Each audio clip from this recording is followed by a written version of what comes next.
आज के इस वीडियो में हम लोग बात करेंगे भारत में राष्ट्रवाद। प्रथम विश्व युद्ध जो होता है वो 1914 से लेकर के 1918 तक होता है। आखिरी में आपको पता चलेगा कि गांधी जी जो सत्य के मार्ग पे चलते थे, अंत में बोले ये कि भैया आप करो या मरो। पेपर में ध्यान से देख लीजिएगा, एक न एक की टिप्पणी लिखने को जरूर मिलेगी पेपर में कि ना कोई अपील कर सकते हो, ना कोई वकील कर सकते हो और ना ही कोई दलील, सीधे जेल में डालोगे। ये रॉलेट एक्ट अच्छा नहीं है।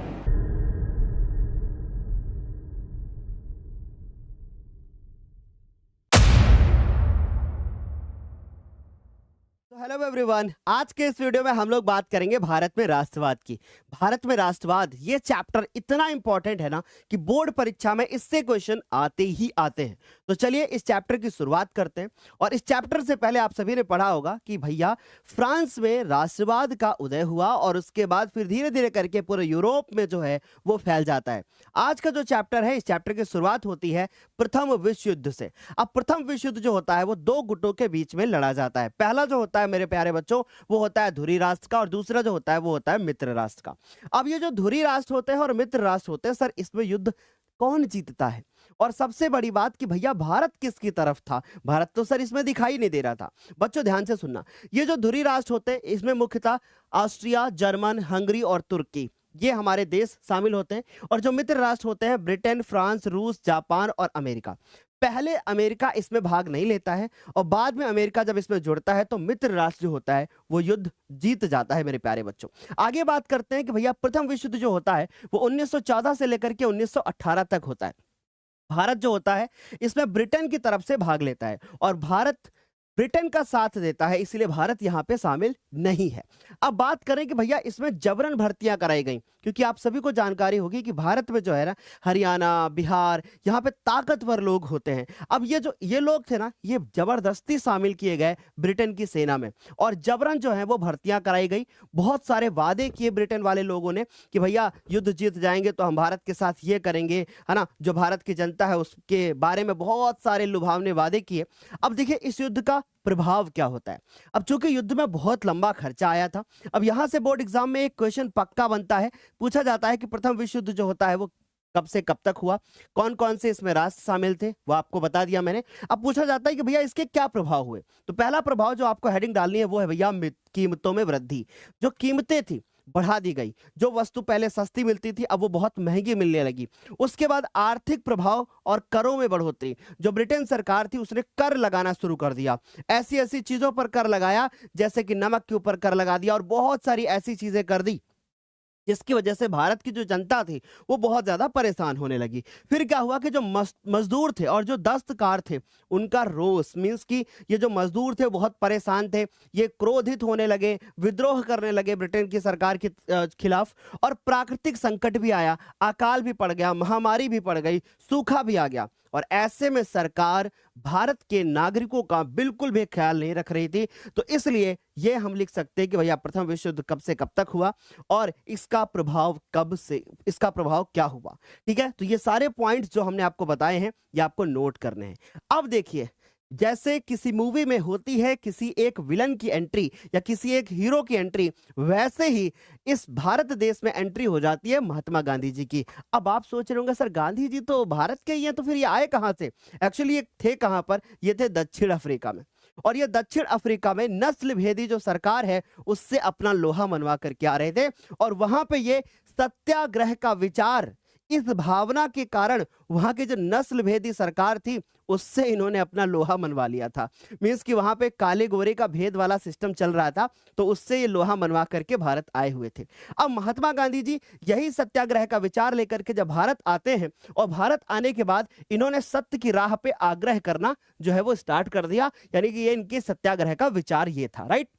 और ये कहते थे कि सच्चाई और अहिंसा ये एक ऐसा ढंग होता है, इससे किसी भी युद्ध को जीता जा सकता है। ठीक है, और वास्तव में आखिरी में आपको पता चलेगा कि गांधी जी जो सत्य के मार्ग पे चलते थे, अंत में बोले ये कि भैया आप करो या मरो, राइट। तो वो सब मजे की बातें हैं, बाद में डिस्कस करेंगे।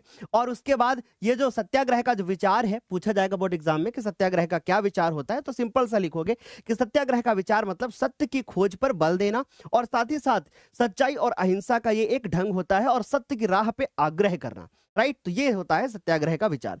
अब होता क्या है कि महात्मा गांधी जी जनवरी 1915 में अफ्रीका से भारत लौटे थे और 1916 में अहमदाबाद में साबरमती आश्रम की इन्होंने क्या कर दी, स्थापना कर दी। अब ये जब साबरमती आश्रम की इन्होंने स्थापना कर दी और वहीं से फिर ये अपने आंदोलनों को क्या करने लगे, परिणाम देने लगे, राइट। तो चलिए शुरू करते हैं, आगे देखते हैं चीजों को। बात करते हैं भारत में सत्याग्रह आंदोलन की। अब महात्मा गांधी जी ना आंदोलन के मामले में नंबर 1 खिलाड़ी थे। अब इन्होंने आकर के भारत इतने सारे आंदोलन कर डाले और इनका जो पहला आंदोलन हुआ वो आंदोलन हुआ चंपारण सत्याग्रह, राइट। ये जो चंपारण सत्याग्रह था, इसमें क्या था कि जो किसान थे वो नील की खेती करते थे और जो ब्रिटेन वाले लोग थे, जो ब्रिटेन जो सरकार थी वो कहती थी कि पूरी भूमि के 3/20 हिस्से में, यानी अगर 20 टुकड़े कर दो भूमि के तो उसमें 3 हिस्सों में आपको नील की खेती करनी है। किसकी खेती करनी है, नील की खेती करनी है। और ये नील की खेती जो होती थी वो किसानों के लिए हानिकारक होती थी। गांधी जी ने जो है बोला कि भैया किसानों की समस्या का इन्होंने आंदोलन किया और नील की खेती का इन्होंने विद्रोह कर दिया और ये गांधी जी का पहला सत्याग्रह आंदोलन था, राइट। फिर उसके बाद आगे बढ़ते हैं गांधी जी। अधिक वर्षा से गुजरात की गांव की फसल जो होती है वो क्या हो जाती है, नष्ट हो जाती है। गुजरात की जब फसल नष्ट हो जाती है तो गांधी जी बोलते हैं कि भैया अब ये जो किसान है ना ये कर नहीं देंगे ब्रिटेन सरकार को, ठीक है, ये कर नहीं देंगे। किसान इनके पास पहुंचते हैं और फिर क्या होता है, किसानों को आर्थिक नुकसान होता है और गांधी जी ने किसानों को लगान ना देने के लिए क्या कर लिया, संघर्ष कर लिया। काफी हद तक लगान माफ होती है लेकिन कुछ परसेंट लगान किसानों को देनी पड़ती है और इस आंदोलन कहें या इस सत्याग्रह का नाम होता है खेड़ा सत्याग्रह। अब गांधी जी का तीसरा वाला देखना सत्याग्रह क्या होता है, यह है अहमदाबाद सत्याग्रह। होता क्या है कि एक मिल होती है और उस मिल में क्या बन जाता है, मेरे प्यारे बच्चों ध्यान से देखना, उसमें कुछ मजदूर काम करते हैं और मजदूर काम करते वहां पे एक बीमारी फैल जाती है जिसका नाम होता है प्लेग महामारी, राइट। और ये महामारी जब फैलती है पूरे हम कह सकते हैं कि भारत के कई इलाकों में या फिर भारत की जो कई मिल थी उसमें फैल जाती है तो वहां के जो मजदूर होते हैं वो काम करने से मना कर देते हैं। अब भैया मिल तो चलेगी किसकी बदौलत, मजदूरों की बदौलत। तो भैया ब्रिटेन सरकार ने सोचा क्यों ना ऐसा किया जाए कि मजदूरों को बोनस दिया जाए। ब्रिटेन सरकार ने कहा कि जो भारतीय मजदूर होंगे अगर वो आकर के इस मिल में काम करेंगे तो हम उनको 75% बोनस देंगे। अब गांधी जी तो इस बात से बढ़िया खुशी थे ना, और मजदूर भी खुश थे कि भैया हमको बोनस मिलेगा 75%। लेकिन जैसे ही ये महामारी समाप्त हुई ब्रिटेन सरकार ने कहा कि बोनस समाप्त, अब हम नहीं देंगे। अब ये लोग कहां पहुंचे, गांधी जी के पास। गांधी जी ने कहा कि ठीक है हम तुम्हें बोनस दिला, जो देते हैं बोनस हम तुम्हें दिला करके रहेंगे। गांधी जी ने बोनस जो है क्या किया कि भाई बोनस इनको देना स्टार्ट कर दो, ब्रिटेन सरकार से बोलते हैं। ब्रिटेन सरकार निर्णय लेती है और 35% बोनस पे वो क्या करती है, राजी हो जाती है और इनको जो मजदूरों को बोनस था वो वापस से मिलने लगता है। तो ये है अहमदाबाद सत्याग्रह। पेपर में ध्यान से देख लीजिएगा, एक न एक की टिप्पणी लिखने को जरूर मिलेगी वो पेपर में और फिर उसके बाद आप रह जाओगे अगर एक एक पॉइंट बहुत अच्छे से नहीं क्लियर करोगे। अब यहां पे हमने बताया कि भारत में सत्याग्रह आंदोलन, अब यहां से शुरुआत होती है लड़ाई झगड़े और मारपीट की। अब फिर विवाद ध्यान से सुनना, रॉलेट एक्ट। ये रॉलेट एक्ट एक ऐसा एक्ट था जो ब्रिटेन सरकार के द्वारा लाया गया था। और क्यों लाया गया था सर, ये इसलिए लाया गया था क्योंकि भारत की जो जनता थी वो प्रथम विश्व युद्ध के बाद बहुत ज्यादा परेशान थी, तो वो ब्रिटेन सरकार का विद्रोह कर रही थी। अब जब ब्रिटेन सरकार का विद्रोह कर रही थी भारत की जनता, कुछ लोग ऐसे थे जो विद्रोह कर रहे थे। अब ब्रिटेन सरकार ने कहा कि अगर कोई विद्रोह करता हुआ दिखाई दिया ना तो सीधे के सीधे क्या कर देंगे, जेल में डाल देंगे। और कितने सालों के लिए, 2 सालों के लिए जेल में डाल देंगे। और हाँ, सिर्फ संदेह के आधार पे पकड़ लेंगे और सीधे जेल में डाल देंगे। अब ब्रिटेन सरकार के इस रॉलेट एक्ट से भारतीय जनता बहुत ज्यादा क्या हो गई, प्रभावित हो गई। और ये रॉलेट एक्ट कौन लेकर के आया था, सर सिडनी रॉलेट, इन्हीं के नाम पर आया था, राइट। तो हुआ क्या, कैदियों को 2 साल तक बिना मुकदमा चलाए सीधे जेल में डालने का अधिकार जो था इस रॉलेट एक्ट के अंतर्गत था। गांधी जी ने कहा अरे सुनो रॉलेट भैया, ये काला कानून है, ये कानून भारत में नहीं चलेगा। और मोतीलाल नेहरू जी ने तो कहा कि अच्छा, ना कोई अपील, ना कोई वकील, ना कोई दलील, तुम कैसे ले आए रॉलेट एक्ट। यानी कि इन्होंने कहा कि ना कोई अपील कर सकते हो, ना कोई वकील कर सकते हो और ना ही कोई दलील, सीधे जेल में डालोगे, ये रॉलेट एक्ट अच्छा नहीं है। अब सुनिएगा, इस रॉलेट एक्ट का विरोध करने के लिए लोग कहां पहुंच जाते हैं, जालियांवाला बाग नामक एक स्थान पर। और बैसाखी का दिन होता है। कौन सा दिन होता है? बैसाखी का दिन होता है, एक मेला लगता है। और लेकिन ये रॉलेट एक्ट के लिए गांधी जी ने एक बैठक बुलाई थी और उसके बाद ये निर्णय लिया था कि भैया हम लोग कहाँ चलेंगे? जलियांवाला बाग नामक एक स्थान पे चलेंगे और वहां पे आंदोलन करेंगे। राइट, वहां पे क्या करेंगे? आंदोलन करेंगे या फिर वहां पे बैठ करके धरना प्रदर्शन करेंगे। राइट, तो अब देखो क्या होता है। गांधी जी ने रॉलेट एक्ट के विरुद्ध सत्याग्रह आंदोलन प्रारंभ करने का निश्चय लिया, क्योंकि गांधी जी को लगता था कि सब सत्य के राह पर चलेंगे तो बेहतर हो जाएगा। अब गांधी जी यहां से फेल होने लगते हैं। देखना जरा ध्यान से, होता क्या है कि 30 मार्च 1919 को हड़ताल कर देते हैं और हड़ताल करने के बाद 6 अप्रैल को, प्लीज मेरी बात ध्यान सुनना, 30 मार्च 1919 को हड़ताल करने का निश्चय लिया जाता है, लेकिन बाद में डेट बदल करके 6 अप्रैल कर दी जाती है। और 6 अप्रैल को जब हड़ताल करने का निश्चय लिया गया और 13 अप्रैल 1919 को बैसाखी के दिन अमृतसर के जालियांवाले बाग में एक सभा आयोजित कर दी गई। लेकिन सुनो होता क्या है, सभा जहां आयोजित की गई ना, उसके बाहर पतली पतली गलियां थी और वहां से कौन आता है? उन पतली पतली गलियों से एक व्यक्ति आता है जिसका नाम होता है जनरल डायर। और वो उस समय पर जो अंग्रेजी सरकार थी, अंग्रेजी जो सरकार थी, ये कह सकते हो कि भैया उनके एक मुख्य आदमी थे जो जनरल डायर। इन्होंने निहत्थे भीड़ पे ना गोली चलाने का आदेश दे दिया और भैया सैकड़ों लोग मारे गए और बहुत सारे भारतीय लोगों को नाक रगड़ने पे मजबूर होना पड़ा और लोग जो है ना घुटनों के बल रोड पर चले। अब आप सोच सकते हो कि भैया रॉलेट एक्ट का परिणाम क्या होता है और एक सभा आयोजित होती है जलियांवाला बाग नामक स्थान में और किस प्रकार से लोग जो होते हैं वो परेशान हो जाते हैं।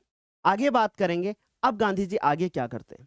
गांधी जी आगे क्या करते हैं? गांधी जी सोचते हैं कि भैया इसके लिए मुझे कुछ ना कुछ तो करना पड़ेगा, कुछ ना कुछ तो करना पड़ेगा। और इसके लिए एक आंदोलन होता है जिसका नाम होता है असहयोग आंदोलन। अब आप सोच रहे होंगे सर ये खिलाफत आंदोलन कहां से आ गया?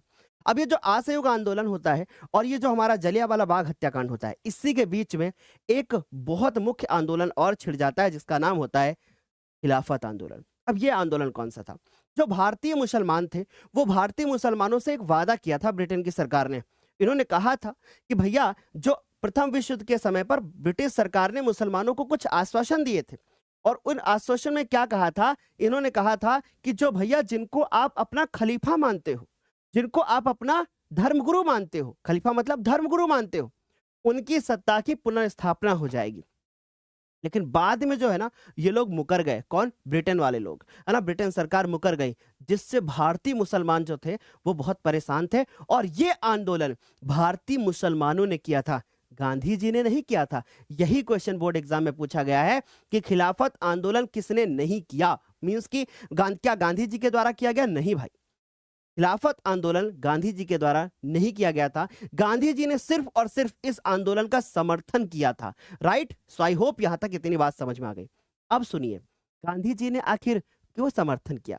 इसके ना बहुत दिमाग था, ध्यान से सुनना। गांधी जी ने बोला कि ऐसा करते हैं, गांधी जी ने बोला ऐसा करते हैं, मुस्लिम लोगों को भी अपने साथ लेते हैं। और जलियांवाले बाग हत्याकांड का बदला लेने की सोच तो नहीं थी गांधी जी में, बस ये था कि भैया अहिंसा होनी चाहिए, मीन्स की हिंसा ना हो, है ना, और उसके बाद सत्य के मार्ग पे चलेंगे। पर अंदर अंदर था कि भैया बदला तो जरूर लेना है। अब देखिए आगे होता क्या है। गांधी जी ने कहा कि भैया असहयोग आंदोलन जो है ना वो लेकर के आएंगे। और असहयोग आंदोलन का एक ही उद्देश्य था। क्या उद्देश्य था? कि इनके जो दुकानें हैं इनमें सामान नहीं खरीदेंगे और इनके जो स्कूल हैं उसमें अपने बच्चों को नहीं पढ़ाएंगे। इनके जो वकील हमारे जो वकील हैं इनके दफ्तरों में काम नहीं करेंगे। इनके जो फैक्ट्रियों में कपड़े पहनते हैं उन कपड़ों को नहीं पहनेंगे। यानी कुल मिलाकर के पूरी तरीके से बहिष्कार कर देना। किसका बहिष्कार कर देना? अंग्रेजी वस्तुओं का, अंग्रेजी दफ्तरों का, अंग्रेजी स्कूलों का बहिष्कार कर देना।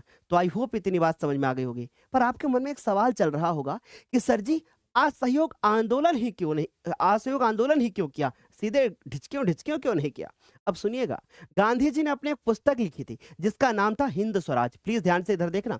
गांधी जी ने अपनी एक पुस्तक लिखी थी जिसका नाम था हिंद स्वराज। गांधी जी ने अपनी पुस्तक हिंद स्वराज में क्या लिखा था कि यदि हम भारतीय इन अंग्रेजों को हम भारतीय अगर सहयोग देना बंद कर दें तो इनकी सरकार ढह जाएगी, ऐसा गांधी जी ने कहा था। लेकिन भैया सुनो, ऐसा हुआ नहीं। देखो क्या होता है। हिंदू मुस्लिम की एकता हुई और ब्रिटिश सरकार के खिलाफ एक आंदोलन छिड़ गया जिसका नाम था असहयोग आंदोलन। अब ये हिंदू मुस्लिम एकता कैसे सर?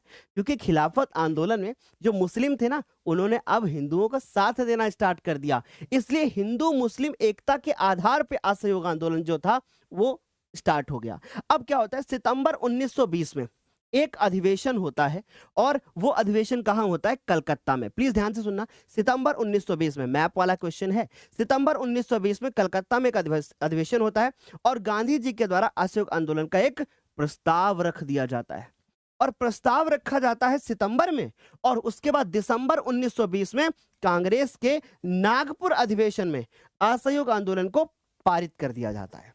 यानी अब ये असहयोग आंदोलन हम कह सकते हैं कि दिसंबर 1920 में स्टार्ट हो जाता है। प्रस्ताव रखा गांधी जी ने सितंबर में, दिसंबर में क्या हो गया?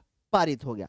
अब होता क्या है, ये आंदोलन चल रहा था और आंदोलन चलते चलते, प्लीज मेरी बात ध्यान से सुनिएगा, कि लाला लाजपत राय जिनकी मृत्यु हुई थी लाठियों की वजह से, इनके ऊपर इतनी लाठियां बरसाई गई थी, इतनी लाठियां बरसाई गई थी कि इनकी मृत्यु हो गई थी। पर अभी नहीं, आगे आगे आगे, अभी नहीं, है ना। तो लाला लाजपत राय, बाल गंगाधर तिलक, विपिन चंद्रपाल और अरविंद घोष, ये सब लोग इसके क्या थे? प्रमुख नेता थे। अब असहयोग आंदोलन क्यों हुआ आपको पता चल गया। अब इस असहयोग आंदोलन का आखिर तात्पर्य क्या था, है ना, और असहयोग आंदोलन के कारण क्या थे? असहयोग आंदोलन का क्या कारण सिर्फ और सिर्फ सर जी जालियांवाला बाग हत्याकांड था? हाँ, जालियांवाला बाग हत्याकांड था, लेकिन इसके अलावा भी कुछ था। इसके अलावा क्या था? देखो जरा ध्यान से, महंगाई बहुत ज्यादा बढ़ गई थी, जो निम्न वर्ग था वो बहुत ज्यादा परेशान था, और रॉलेट एक्ट भी आया था, और जलियांवाला बाग हत्याकांड भी हो चुका था, और सरकार के द्वारा किसी भी क्षेत्र में जो है ना वो सहयोग नहीं मिल रहा था। तो ये इसके मुख्य कारण थे। फिर क्या होता है, आंदोलन का मुख्य तात्पर्य क्या था? अब बहुत सारे बच्चों से बोर्ड एग्जाम में क्वेश्चन पूछा जाएगा कि असहयोग आंदोलन से आप क्या समझते हैं, असहयोग आंदोलन ही क्यों आया, और फिर पूछा जाएगा कि इस आंदोलन के कारण क्या थे, और फिर पूछा जाएगा कि इस आंदोलन का अर्थ क्या है, राइट। तो या फिर इसका तात्पर्य क्या है। तो प्लीज ध्यान से सुनिएगा, असहयोग आंदोलन का मतलब कि भैया अंग्रेजी सरकार को किसी प्रकार से कोई सहयोग नहीं देंगे, इनको कोई टैक्स नहीं देंगे भैया, इनको कोई टैक्स नहीं देंगे, इनके स्कूलों में बच्चों को पढ़ाएंगे नहीं, इनकी वस्तुओं को हम खरीदेंगे नहीं, और साथ ही साथ ब्रिटिश सरकार को हम जड़ से समाप्त कर देंगे। चलो कुछ मजे की बात करते हैं। आपके मोहल्ले में एक दुकान खुलती है, और आपके मोहल्ले में एक दुकान खुलती है और मोहल्ले वाले डिसीजन लेते हैं इसके दुकान में कुछ खरीदेंगे नहीं। भाई उसकी दुकान का कुछ फायदा हुआ क्या? कुछ भी तो फायदा नहीं हुआ ना। सेम टू सेम बस वही गांधी जी का जो है क्या था, कह सकते हैं कि एक प्रकार का मंत्र था कि भैया इनकी दुकानों में कुछ खरीदो ना, इनके स्कूलों में कुछ बच्चों को पढ़ाओ मत, इनके दफ्तरों में काम करने मत जाओ। तो ये सारी चीजें थी इस आंदोलन के अंतर्गत, राइट। तो इस प्रकार से ये आंदोलन जो होता है वो क्या करता है, बिल्कुल चरम सीमा पर चलता रहता है। लेकिन एक घटना घट जाती है, और उस घटना का नाम होता है चौरी चौरा घटना। उसको आगे पढ़ेंगे, लेकिन ये आंदोलन कहां कहां पे घटता है, किस प्रकार से घटता है, उसके बारे में देख लेते हैं। तो पूछा जाएगा कि असहयोग आंदोलन में अलग अलग कौन सी धाराएं थी। क्या ये आंदोलन सिर्फ गांवों में हुआ या कहां कहां पे फैला? ये आंदोलन शहरों में भी हुआ, ये आंदोलन गांवों में भी हुआ, और ये आंदोलन बागानों में भी हुआ। सुनिएगा ध्यान से। अब ये गांव शहरों में कैसे हुआ? शहरों में जो लोग थे ना वो क्या करने लगे, विद्यार्थी थे, जो अध्यापक थे, वो स्कूल को छोड़ दिए, बोले भैया इनके स्कूल में नहीं जाना, राइट। वकीलों ने मुकदमे लड़ना बंद कर दिया, ठीक है। विदेशी सामान का बहिष्कार कर दिया गया और कपड़ों की होली जला दी गई। विदेशी व्यापार में पैसा लगाने से लोगों ने मना कर दिया और शराब के दुकानों की पिकेटिंग करना शुरू कर दिया गया। अब यहां से एमसीक्यू बनेगा एक कि सर जी पिकेटिंग क्या है? पिकेटिंग का मतलब किसी भी चीज को चारों ओर से घेर लेना और फिर धरना प्रदर्शन करना, उसे पिकेटिंग कहते हैं। तो शराब की दुकानें थी, उसकी पिकेटिंग कर दी गई और महिलाओं ने उस दुकानों को घेर रखा था। तो इस प्रकार से शहरों में आंदोलन हुआ। अब ग्रामीण में किस प्रकार से आंदोलन हुआ, गांवों में किस प्रकार से, ग्रामीण क्षेत्र में कैसे हुआ? एक व्यक्ति थे जिनका नाम था बाबा रामचंद्र। बाबा जो रामचंद्र थे, इन्होंने किसानों का एक आंदोलन किया, और बाबा रामचंद्र जी एक गिरमिटिया मजदूर थे। सर गिरमिटिया मजदूर क्या होता है? जो रोटी के लिए सिर्फ काम करता है उसको गिरमिटिया मजदूर बोलते हैं। और ये अंग्रेजी सरकार के गिरमिटिया मजदूर थे, रोटी के लिए सिर्फ काम करते थे। गांधी जी से प्रेरित हुए और प्रेरित होने के बाद इन्होंने कहा कि भैया हम आंदोलन करेंगे। और ग्रामीण इलाकों में इन्होंने क्या कर दिया, आंदोलन करना स्टार्ट कर दिया और लगान को जो है कम करने की मांग की और बेगारी खत्म करने की मांग की। बेगारी का मतलब क्या होता है सर? जैसे एक सिंपल सी भाषा में समझते हैं, जैसे आप अपने घर में क्या करते हो, गाय का चारा करते हो, है ना? क्या तुम्हें पैसा मिलता उसका? नहीं मिलता। तुम अपने घर में घर के सारे काम करते हो, क्या तुम्हें पैसा मिलता? वो कह सकते हैं कि बेगारी है। समझ गए? वो क्या है? बेगारी है। यानी बिना वेतन के काम करना बेगारी कहलाता है। राइट? समझ गए होंगे आप बहुत अच्छे तरीके से। अब अक्टूबर 1920 में अवध में किसान सभा का गठन कर दिया गया। यहां से क्वेश्चन बोर्ड एग्जाम में पक्का बनता है, ध्यान से सुन लीजिएगा। अब बागानों में किस प्रकार से स्वराज होता है?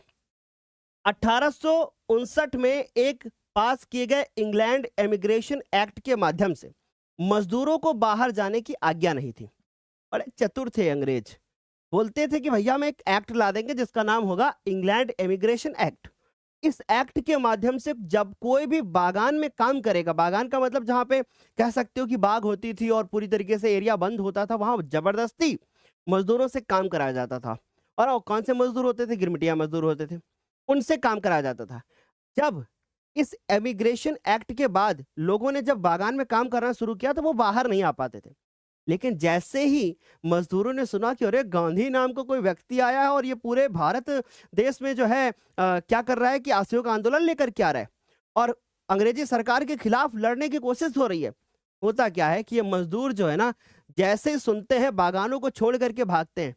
लेकिन बेचारे रास्ते में इतना पीटे जाते हैं, इतना पीटे जाते हैं कि वापस से फिर बागान में भागना पड़ जाता है। तो ये थी एक कहानी, किस प्रकार से असहयोग आंदोलन कहाँ कहाँ पे फैला।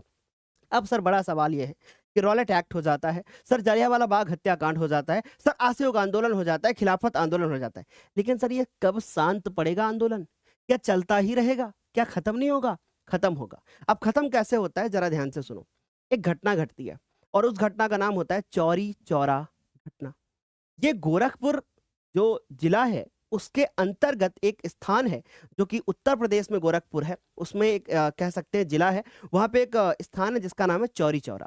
अब ये जो चौरी चौरा है ना, बहुत अच्छे से प्लीज सुनिएगा, मैं बहुत पास से देखा हूँ, समझ लो कि मैं वहां पे रुक करके देखा हूँ। राइट? तो चौरी चौरा जो ये घटना होती है, इसमें क्या होता है कि जो लोग होते हैं, अब पहली बात तो भाई भूख से परेशान है और लोग बाहर निकलते हैं, प्रदर्शन करना स्टार्ट करते हैं और एक थाने में पहुंचते हैं, जहां पे थाने में पहुंचने के बाद 21 से 22, किसी किताब में 21 लिखा है, किसी किताब में 22 लिखा है, 21-22 सिपाहियों को जिंदा जला देते हैं। और ये सिपाही कौन से थे? अंग्रेजी सिपाही थे।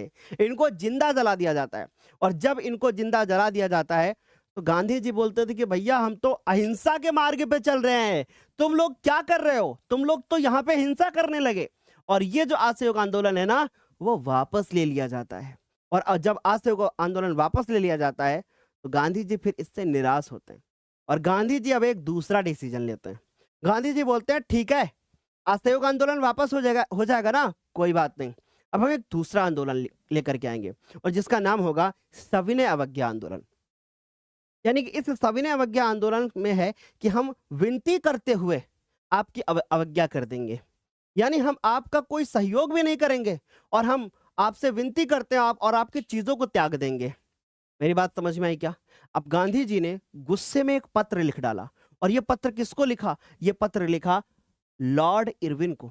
और कब लिखा? इन्होंने लिखा 31 जनवरी 1930 को गांधी जी ने एक पत्र लिखा। और पत्र में क्या लिखते हैं गांधी जी? सुनो ध्यान से। गांधी जी लिखते हैं कि सुनो लॉर्ड इरविन, मेरी 11 मांगे हैं। मेरी मांगे अगर आपने 11 मार्च तक पूरी नहीं की तो मैं आपके खिलाफ आंदोलन करूंगा और मेरी इन 11 मांगों में एक मांग जो होगी वो नमक कर की होगी। और अगर आपने इन हमारी मांगों को पूरा नहीं किया, मैं दांडी मार्च करूंगा, मींस कि मैं नमक बना करके नमक कर को तोड़ दूंगा। अब सुनिएगा, जैसे ये बात सुनते हैं लॉर्ड इरविन, बोलते हैं कोई बात नहीं, उनको बोलते हैं कोई टेंशन ही नहीं है उनको। यानी हुआ क्या कि लॉर्ड इरविन को 31 जनवरी को गांधी जी एक पत्र लिखते हैं और बोलते हैं कि मेरी 11 मांगे पूरी करनी पड़ेगी, जिसमें से नमक कर को समाप्त करना पड़ेगा गांधी जी आपको। चेतावनी के साथ लिखते हैं। गांधी जी 78 अनुयायियों के साथ में 12 मार्च को अपनी यात्रा शुरू कर देते हैं जब इरविन जी उनकी बात नहीं मानते और 6 अप्रैल तक वो यात्रा करते हैं और 240 मील चल करके जाते हैं, 240 मील चल करके जाते हैं और 6 अप्रैल को समुद्र का पानी उबालते हैं और नमक बना देते हैं और बोलते हैं कि जैसे मैंने नमक बनाया है वैसे भारत का हर नागरिक नमक बनाएगा। और फिर उसके बाद गांधी जी के इस फैसले से इरविन को लगता है कि ये गांधी तो मेरा बंटाधार कर देगा, अब मैं क्या करूं। अब इन्होंने क्या कहा कि भैया गांधी जी इरविन से बात करते हैं, और सॉरी इरविन गांधी से बात करते हैं और बोलते हैं कि गांधी जी समझौता कर लो मेरे से।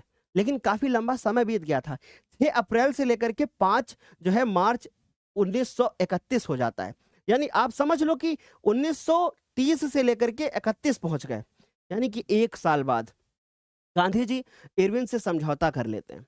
लेकिन सुनो क्या होता है, मीन्स इरविन जो होते हैं वो गांधी जी से समझौता करते हैं, और लेकिन गांधी जी को एक गोलमेज सम्मेलन में बुलाया जाता है और इरविन बोलते हैं कि सुनो गांधी, ऐसा है ना कि हम आपकी बात से सहमत हैं, लेकिन आपको द्वितीय गोलमेज सम्मेलन का हिस्सा बनना पड़ेगा। और दूसरे गोलमेज सम्मेलन में जो कि दिसंबर 1931 को होना था, ये सब छोटे छोटे क्वेश्चन पूछे जाएंगे, और ये दिसंबर 1931 को होना था, इस सम्मेलन में गांधी जी आपको भाग लेना पड़ेगा। अब गांधी जी इससे तैयार हो जाते हैं, बोलते हैं ठीक है, प्रथम गोलमेज सम्मेलन में भारत ने हिस्सा नहीं लिया था, लेकिन द्वितीय गोलमेज सम्मेलन में भारत हिस्सा लेगा और मैं आपके साथ लंदन चलने को तैयार हूं। अब जब गांधी जी बोलते हैं कि मैं लंदन चलने को तैयार हूं, गांधी जी लंदन जाते हैं दिसंबर में, लेकिन जब गांधी जी भारत को छोड़ करके जाते हैं तो भारत की जो सरकार होती है ना, मीन्स कि भारत के जो नागरिक होते हैं उनके ऊपर ब्रिटेन की जो सरकार होती है वो अपना दबदबा कायम करने की कोशिश करती है, और भारत के जो लोग एकजुट हुए थे वो लोग अब बिखर जाते हैं, और जो भारत के प्रमुख नेता थे उनको, जैसे जवाहरलाल नेहरू जी, इन सभी लोगों को कहां पे, जेल में बंद कर दिया जाता है। गांधी जी जब वापस लौटते हैं गोलमेज सम्मेलन से, वो भी निराश होकर के, क्योंकि वहां पे गांधी जी की कोई भी बात जो है ना सुनी नहीं जाती है। वहां से निराश होकर के जब वापस लौटते हैं तो देखते हैं इधर तो भारत की जनसंख्या परेशान है भैया, पूरी पूरी जनता परेशान है। तो इससे फिर गांधी जी और परेशान होते हैं और पुनः सविनय अवज्ञा आंदोलन आ जाता है, और फिर उसके बाद धीरे धीरे करके जब लोगों ने इसमें रुचि लेना बंद कर दिया तो यह आंदोलन समाप्त हो जाता है। यानी आपने देखा कि किस प्रकार से आंदोलन हुआ, फिर आंदोलन के क्या जो है परिणाम क्या निकला, फिर आंदोलन कैसे दोबारा से शुरू हुआ, और फिर उसके बाद धीरे धीरे करके आंदोलन समाप्त भी हो गया क्योंकि लोगों ने इसमें रुचि लेना बंद कर दिया था। अब बोर्ड एग्जाम में एक क्वेश्चन आएगा कि भैया इस आंदोलन में क्या क्या चीजें बोली थी गांधी जी ने। गांधी जी ने कहा कि भैया कोई कर नहीं देंगे, गांधी जी ने कहा कि घर घर में सूत काटेंगे, विदेशी कपड़ों की होली जला देंगे, देश में जगह जगह पर नमक बना करके नमक कानून को भंग कर देंगे, राजनीतिक जो बंदी हो चुके हैं उनको कारावास से आजाद कराने के लिए इन्होंने बोला, और महिलाओं के द्वारा अफीम, विदेशी कपड़े, शराब की दुकानों पर धरना देना भी शुरू कर दिया गया। तो ये था असहयोग आंदोलन, ये था सविनय अवज्ञा आंदोलन। आगे बढ़ेंगे, अब बात करते हैं साइमन कमीशन का भारत आगमन। अब ये जो आंदोलन होता है इसके बाद 7 सदस्यों का एक समूह भारत भेजा जाता है। कितने? 7 सदस्यों का एक समूह भारत भेजा जाता है। सर क्यों भेजा जाता है? भेजा इसलिए जाता है क्योंकि क्या किया जाता है कि भैया चेक करके आओ कि ब्रिटेन सरकार ने किस प्रकार से भारत में किस तरीके से उन्होंने काम किया है, यानी ब्रिटेन सरकार ने भारत में किस तरीके के काम किए हैं उसकी जांच करने के लिए ब्रिटिश सरकार एक 7 सदस्यों का साइमन कमीशन भारत में भेजता है, वो भारत में भेजता है। और फिर क्या होता है, आयोग में कोई भी भारतीय सदस्य नहीं होता है, और जिसके कारण भारत के लोग इसका विरोध करते हैं, और 1928 में ये जब कमीशन बंबई पहुंचता है, क्योंकि ये जगह जगह पे जाता है कमीशन, और फिर वहां पे गो बैक के नारे लगाए जाते हैं, साइमन गो बैक। और होता क्या है बच्चों, एक बड़ी कह सकते हैं दुखद घटना घटती है कि 30 अक्टूबर 1928 लाहौर में विरोध करते समय पंजाब केसरी लाला लाजपत राय जी की मृत्यु हो जाती है। क्यों? क्योंकि उनके ऊपर लाठियां बरसाई जाती हैं। तो एक बोर्ड एग्जाम में क्वेश्चन आता है कि भैया कौन ऐसा था जो साइमन कमीशन का विरोध करते हुए जिसकी मृत्यु लाठियों से हो गई थी। तो वो थे लाला लाजपत राय। तो ये पॉइंट आप जरूर याद रखना मेरे प्यारे बच्चों। आगे बात करते हैं कि भैया अब एक अधिवेशन होता है जिसका नाम होता है लाहौर अधिवेशन। और ये लाहौर अधिवेशन कब होता है, ध्यान से सुनना। दिसंबर 1929 में पंडित जवाहरलाल नेहरू की अध्यक्षता में लाहौर में रावी नदी के तट पर कांग्रेस का एक ऐतिहासिक अधिवेशन होता है जिसका नाम होता है लाहौर अधिवेशन। और ये कांग्रेस का ऐतिहासिक 44वां अधिवेशन होता है। और ये अधिवेशन सफल रहता है। कैसे सफल रहता है, देखो जरा ध्यान से। इस अधिवेशन में पूर्ण स्वराज का प्रस्ताव पारित किया जाता है और साथ ही साथ 26 जनवरी 1930 को संपूर्ण देश में स्वराज दिवस समारोह उत्साह पूर्वक जो होता है वो मनाया जाता है। ये इंपॉर्टेंट है। आपसे पूछा जाएगा कि लाहौर अधिवेशन क्या था और लाहौर अधिवेशन में इसका क्या परिणाम हुआ। तो याद रखोगे 26 जनवरी 1930 को पूरे भारत में स्वराज दिवस समारोह जो है वो मनाया गया। और उसके बाद इसमें जो मुख्य अध्यक्ष थे वो कौन थे, पंडित जवाहरलाल नेहरू जी थे। तो इसमें पूर्ण स्वराज की मांग रखी गई। अब इस प्रकार से इस चैप्टर में आगे बढ़ते हैं और अब हम बात करते हैं सविनय अवज्ञा की। जो सविनय अवज्ञा आंदोलन था उसकी क्या क्या सीमाएं थी। अब बोर्ड पेपर में यह क्वेश्चन दो तरीके से पूछा जाएगा। एक तो डायरेक्ट पूछा जाएगा कि सविनय अवज्ञा की इस आंदोलन की क्या सीमाएं थी, यानी इसकी क्या लिमिटेशन थी, इसमें क्या कमियां थी। लेकिन साथ ही पूछा जाएगा कुछ इंपॉर्टेंट पॉइंट इसमें लिखे हुए हैं जो कहीं से भी पूछे जा सकते हैं। गांधी जी ने कहा कि भैया सुनो, ये जो छुआछूत है ना, अगर आपने इसको समाप्त नहीं किया ना तो 100 सालों तक भी स्वराज की स्थापना नहीं हो सकती है। भारत एक स्वतंत्र राष्ट्र नहीं बन सकता अगर आप छुआछूत को समाप्त नहीं करोगे। गांधी जी ने खुद ही मैला ढोने वाले लोगों के साथ काम करना शुरू कर दिया और उनको प्रतिष्ठा दिलाने के लिए वो संघर्ष करते रहे। फिर क्या होता है, गांधी जी ने आग्रह किया, जो उच्च वर्ग के लोग थे, गांधी जी ने उनसे आग्रह किया कि सुनिए, मेरी बात को ध्यान से सुनिए, अगर आपने अपना हृदय परिवर्तन नहीं किया तो फिर आपको राष्ट्र जो है ना वो स्वतंत्र नहीं मिलेगा। और अगर आप अपना हृदय को पर जो है अपना परिवर्तन कर देते हैं और छुआछूत के पाप को छोड़ देते हैं तो स्वराज की स्थापना हो सकती है और एक स्वतंत्र राष्ट्र भारत जो होता है वो बन सकता है। अब गांधी जी की इस कोशिश से देखते हैं क्या होता है। गांधी जी ने कहा कि जो ये अछूत है ना, जो अछूत है इनको जो है ना हरिजन बताया गांधी जी ने। इन्होंने कहा कि ये हरिजन है, यानी कि ये भगवान की संतान है। मीन्स कि ये हरिजन मतलब हरि मतलब भगवान और जन मतलब इंसान, यानी कि हरिजन भगवान की संतान है। ये जो अछूत है ये भी भगवान की संतान है, इन्हें भी बराबर अधिकार मिलना चाहिए। लेकिन एक व्यक्ति है जिनका नाम है डॉक्टर भीमराव अंबेडकर जी, और ये दलितों के नेता कहे जाते थे, है ना, या कहे जाते भी हैं। तो डॉक्टर अंबेडकर जो थे वो 1930 में दलितों को संगठित करने के लिए दलित वर्ग एसोसिएशन की इन्होंने स्थापना कर दी। अब यहां से क्वेश्चन पूछा जाएगा, ये चाहते थे कि जो भारत के दलित हैं उनको मैं इकट्ठा कर लूं और एक अलग पार्टी बना दूं। गांधी जी ने कहा कि ये आप गलत कर रहे हो। गांधी जी इससे नाराज हुए और गांधी जी और अंबेडकर जी के बीच में विवाद भी छिड़ गया। गांधी जी का मानना था कि दलितों के लिए अलग अलग निर्वाचन क्षेत्र होने से भारत कभी भी एकीकृत नहीं हो पाएगा, हम इन अंग्रेजों से आजाद नहीं हो पाएंगे।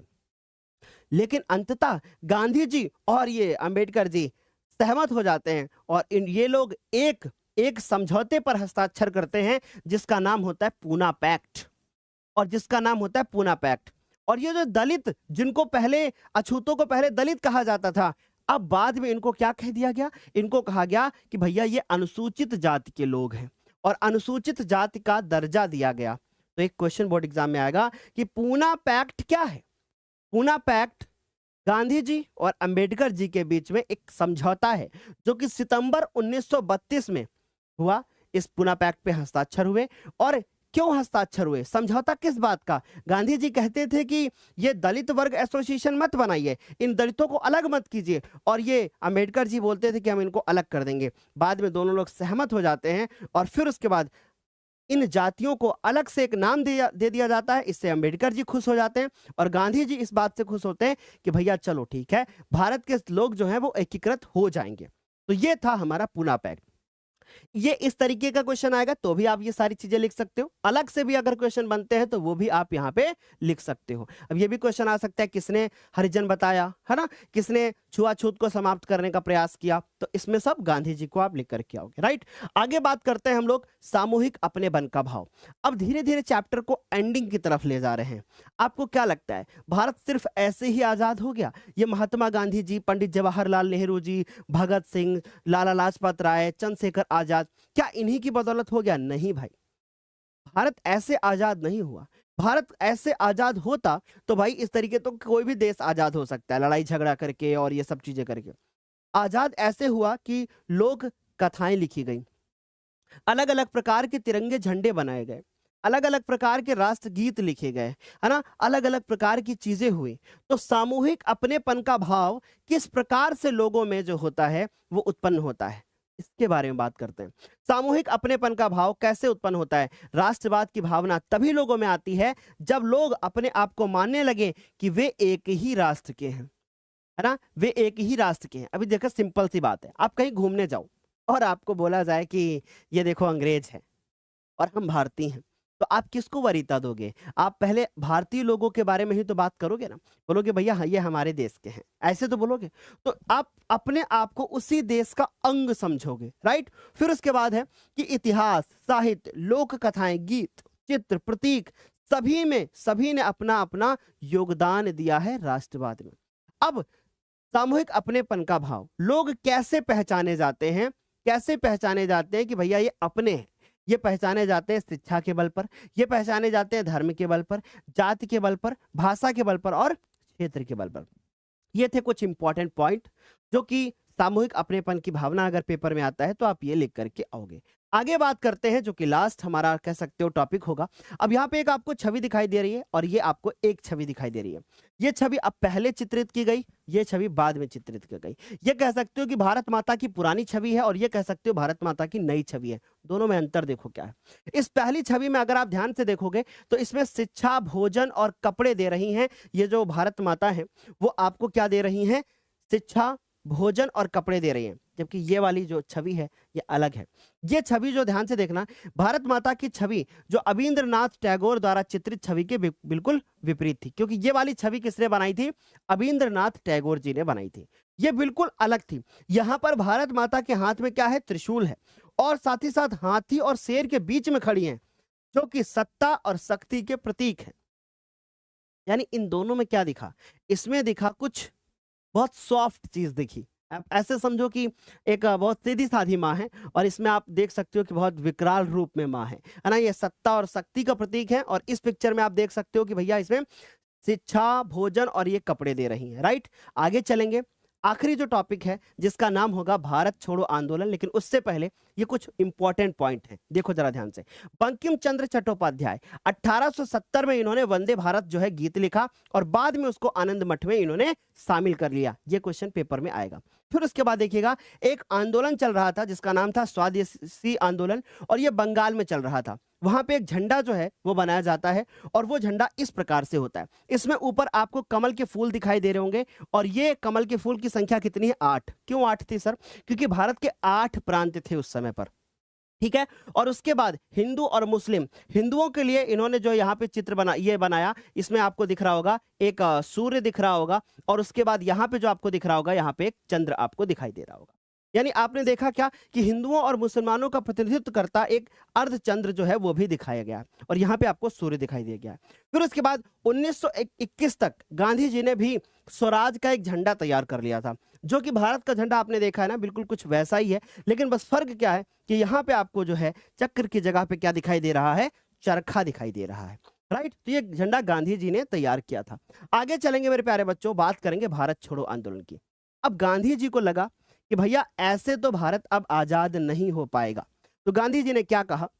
गांधी जी ने कहा कि भैया एक बैठक बुलाते हैं और 8 अगस्त 1942 को भारतीय राष्ट्रीय कांग्रेस ने बंबई के ग्वालियर टैंक मैदान में हुए अधिवेशन में एक ऐतिहासिक भारत छोड़ो आंदोलन का एक प्रस्ताव रख दिया गया। और इस आंदोलन की सफलता के लिए महात्मा गांधी जी ने लोगों से कहा कि सुनो, करो या मरो। जैसे अभी आपके लिए क्या है? पढ़ो या फिर फेल हो जाओ। इसके अलावा तो कुछ नहीं बचा ना, कि भैया या तो पढ़ना है या तो फिर क्या होना है, लटकना है। तो पढ़ना ही पड़ेगा। वैसे ही करो या मरो का नारा भी किसने दिया? भैया महात्मा गांधी जी ने कहा कि भैया करो या फिर मरो, और उन्होंने ही ये मंत्र दिया और ब्रिटिश सरकार को तत्काल भारत छोड़ जाने की चेतावनी दे दी। अब सुनो, सीधे सीधे अल्टीमेटम दे दिया गांधी जी ने। अब इससे क्या होगा? ब्रिटिश सरकार बोलेगी हम क्या चूड़ी पहन के बैठे हैं क्या? अब ब्रिटिश सरकार बोलेगी क्या मैं चूड़ी पहन के बैठी हूं क्या? और इस तरीके से गांधी जी से बोलती है सुनो, तुम्हें जेल में डाल देंगे। और गांधी जी जैसे बहुत सारे शीर्ष नेताओं को गिरफ्तार कर लिया गया और उनको सीधे नजरबंद कर दिया गया। नजरबंद का मतलब समझ लो कि सीधे सीधे कहें कि जेल में डाल दिया गया। फिर उसके बाद आंदोलन जो होता है वो नेतृत्व विहीन हो जाता है, क्योंकि अब उसका नेतृत्व करे कौन करे, ठीक है। लेकिन इस आंदोलन ने इस आंदोलन ने पूरे जो ब्रिटिश सरकार थी उसकी जड़ों को हिला करके रख दिया गया। और अंततः जो भारत होता है, भारत में भारतीय स्वतंत्रता अधिनियम जो है होता है वो पारित कर दिया जाता है 1947 में। और 1950 में भारत में एक नए संविधान को का जो है क्या कर सकते हैं कि गठन हो जाता है, राइट। तो इस प्रकार से भारत में गणतंत्र की जो है घोषणा हो जाती है और इस प्रकार हमारा भारत आजाद हो जाता है। और ये कुछ पिक्चर आपको यहाँ दिखाई दे रही होगी कि यहाँ पे भारत छोड़ो आंदोलन के दौरान बंबई में औरतों का एक जो जुलूस है वो क्या कर रहा है, आपको यहाँ पर दिखाई दे रहा है मेरे प्यारे बच्चों, ठीक है। आगे चलते हैं मेरे प्यारे बच्चों।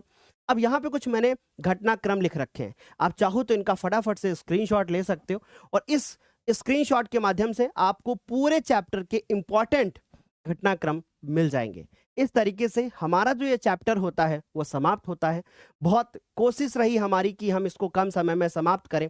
मिलते हैं अगले वीडियो में, तब तक के लिए बाय बाय, टेक केयर। क्या आपको इसी प्रकार से और वीडियोस चाहिए? कमेंट सेक्शन में जरूर बताना। तब तक के लिए bye, take care, good night, good night, good night.